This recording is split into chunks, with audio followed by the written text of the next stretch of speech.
11 मई की रात को एक पूरा परिवार खत्म हो जाता है। जी हाँ, एक परिवार में लगभग 6 लोग थे और 6 लोगों की मौत हो जाती है। आखिर जब पुलिस की टीम मौके पर पहुंचती है तो पुलिस को पता चलता है कि जो परिवार का मुखिया था अनुराग, वो मानसिक रूप से विक्षिप्त था और उसने सभी लोगों को गोली मारकर खुद भी गोली मार ली और मर गया। पुलिस ने जो मामला रिकॉर्ड किया और एफआईआर दर्ज की कि जो परिवार का मुखिया उसने सभी लोगों को मारकर खुद भी मर गया।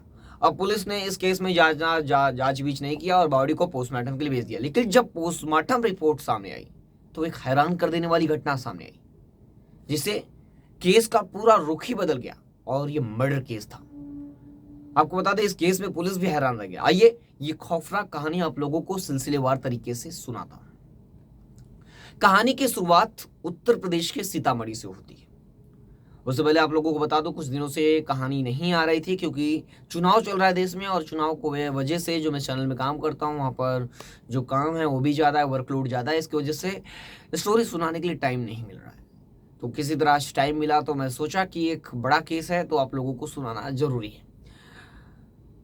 कहानी की शुरुआत उत्तर प्रदेश के सीतामढ़ी से होती है। सीतामढ़ी में एक थाना है, थाना रामपुर। इसी रामपुर थाने में एक गांव है पल्हापुर। पल्हापुर गांव में एक परिवार रहता था। परिवार में 6 लोग रहते थे। परिवार में 6 लोग रहते थे। अनुराग, अनुराग की माँ, अनुराग की पत्नी और उनके 3 बच्चे, यानी लोग लगभग 6 लोग। अनुराग की पत्नी प्रियंका और उनके 3 बेटे अर्ना, अद्विक और आसवी, और उसके बाद उनकी पत्नी प्रियंका और उनकी माँ सरस्वती। अब ये 6 लोग खुशी से अपने परिवार में रहते थे, किसी से कोई लेना देना नहीं था। लेकिन 11 मई की रात को धाड़ धाड़ गोली चलने की लगभग लगातार आवाज आती है। फिर सुबह होती है। लोग जब आसपास के लोग, गांव वाले लोग जब पहुंचते हैं वहां पर तो घर के अंदर एक के बाद एक लाश पसरी हुई थी। जगह जगह पूरे परिवार की बॉडी यहाँ वहाँ फेंकी हुई थी और खून बह रहा था। पुलिस, आसपास के लोगों ने और वहाँ पर जो इनके रिश्तेदार हैं, जो पट्टीदार हैं, जो गांव में बोला जाता है, जो अनुराग का भाई है अजीत और उनके रिश्तेदार हैं, काका हैं, जो भी लोग हैं वो आसपास जमा हो गए और रोने गाने का सिलसिला जारी हो गया। और जो मौके पर पुलिस की टीम भी पहुंची और पुलिस अब इस केस में इन्वेस्टिगेशन शुरू करती है। पुलिस सबसे पहले देखती है कि एक बुजुर्ग महिला की बॉडी पड़ी हुई है और बुजुर्ग महिला को भी गोली मारी गई है, सिर से खून बह रहा है। फिर पुलिस थोड़ा सा और आगे बढ़ती है तो देखती है एक बड़ी सी लड़की है, लगभग 10-12 साल उम्र है उसको भी उसके सीने पर गोली मारा गया है और वो सोई हुई पोजीशन में, यानी लेटी हुई थी। फिर पुलिस थोड़ा और आगे बढ़ती है तो 2 बच्चे हैं, वो भी मरे पड़े हुए, खून बह रहा है, उनकी भी हड्डी टूटी हुई लग रही है, सिर से खून बह रहा है, चोटें लगी हुई है। अब 4 लोगों की बॉडी पुलिस देख लेती है। फिर पुलिस थोड़ा और आगे बढ़ती है तो एक महिला है, अब उस महिला के भी ऊपर गोली मारी गई है। अब पुलिस थोड़ा और आगे बढ़ती है तो देखती है एक आदमी पड़ा है और उसको भी गोली मारी गई है, उसके सर से भी खून बह रहा है। अब पुलिस देखती है कि पूरे परिवार में, आसपास पूछती है कि परिवार में ये 6 लोग रहते थे। बताते हैं कि हाँ, ये परिवार में 6 लोग रहते थे और 6 लोगों की भी मौत हो गई है। ये काफी हैरान कर देने वाला मामला था और बहुत बड़ा मामला था क्योंकि 6 लोगों की मौत एक हैरान कर देने वाला मामला था। अब पुलिस आसपास पूछती है तो पुलिस को पहले लगता है कि ये लोगों ने खुद सुसाइड कर लिया है, यानी पहले की जो परिवार का मुखिया है किसी बात को लेकर इन 4 लोगों 5 लोगों को मार दिया गोली से और उसके बाद खुद भी गोली से शूट करके मर गया जगह पर। पुलिस ने ये मानकर और आसपास लोगों से पूछताछ की तो जो अजीत है, जो इस अनुराग है, अनुराग का भाई अजीत, वो भी बताता है कि ये मानसिक रूप से विक्षिप्त है। परिवार वाले भी ऐसा ऐसा स्टेटमेंट देते हैं कि इन लोगों का विवाद कई दिनों से चल रहा था, कुछ ऐसे ही। अब पुलिस बॉडी को पोस्टमार्टम के लिए भेजती है और पुलिस भी रजिस्टर्ड करती है कि इसमें 5 लोगों का कत्ल करने के बाद खुद भी सुसाइड कर लिया परिवार का मुखिया अनुराग। पुलिस अब इस केस में ज़्यादा इन्वेस्टिगेट नहीं करती है, बॉडी को पोस्टमार्टम के लिए भेज देती है। अब लगभग शुक्रवार का दिन था जहां मर्डर हुआ था और सुबह धीरे धीरे 24 घंटे का समय बीतता है। उसके बाद पोस्टमार्टम रिपोर्ट आती है।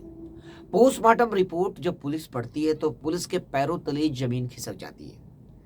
मैं ऐसा इसलिए बोल रहा हूँ क्योंकि जो पोस्टमार्टम रिपोर्ट थी उसके अंदर जो परिवार का मुखिया है अनुराग, जो एक बुजुर्ग महिला गोली तो चलाएगी नहीं, एक महिला जिसकी जो अनुराग की पत्नी वो तो गोली चलाएगी नहीं, अब 3 बच्ची हैं, एक 10 साल की लड़की, एक 2 उनसे छोटी छोटी लड़कियां, वो दोनों भी गोली चलाएंगी नहीं।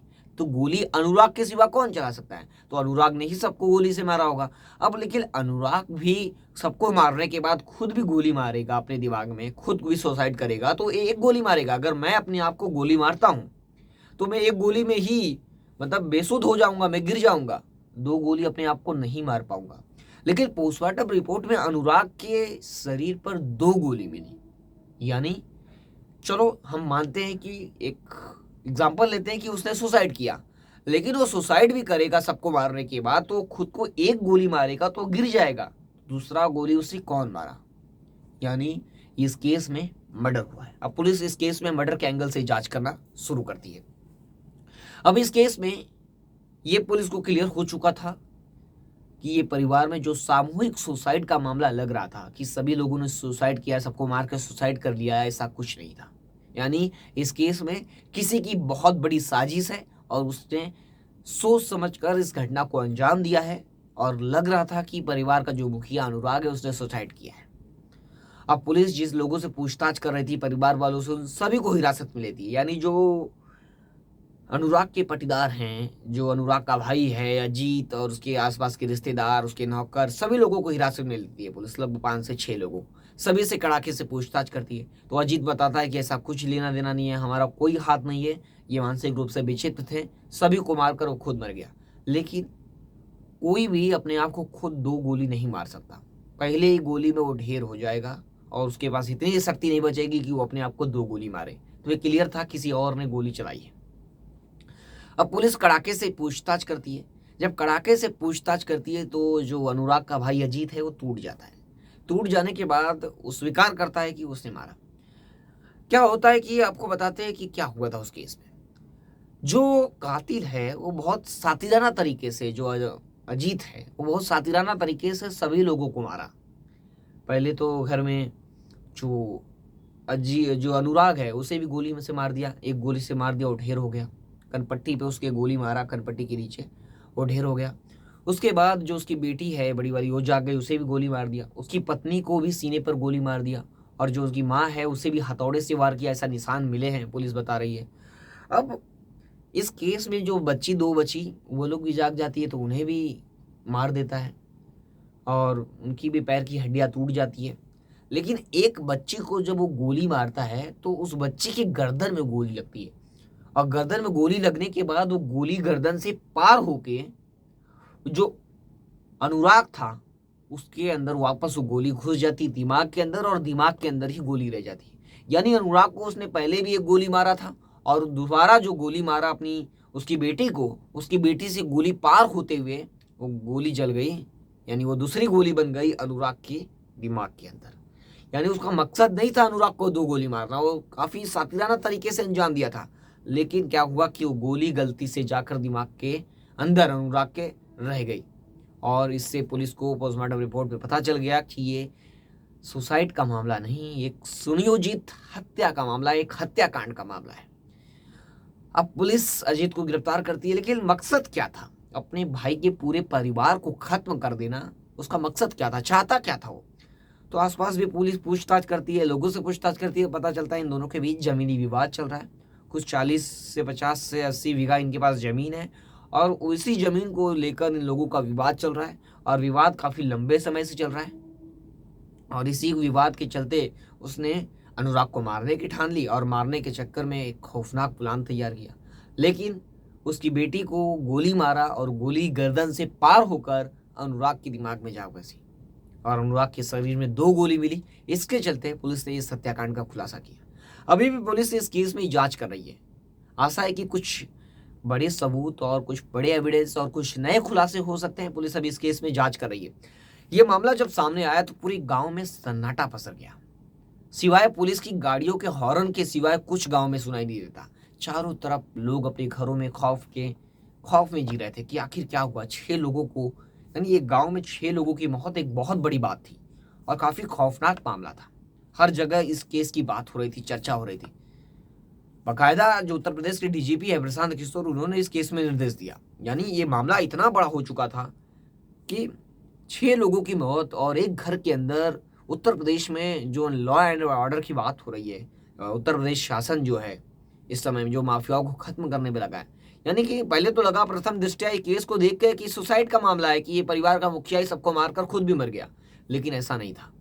उत्तर प्रदेश पुलिस ने किसी तरह पोस्टमार्टम रिपोर्ट का सहारा लेते हुए कातिल तक पहुंची और उसे अब कोर्ट में पेश किया जाएगा। अब आगे डिसाइड होगा कि उसे क्या सजा मिलेगी, और पुलिस इस केस में अभी भी जांच कर रही है। ऐसे लेटेस्ट खबरों के लिए देखते रहे हमारे साथ लगातार। मैं फिर मिलूंगा एक नई कहानी और एक नई घटना के साथ। तब तक के लिए सावधान रहें, सतर्क रहें। जय हिंद।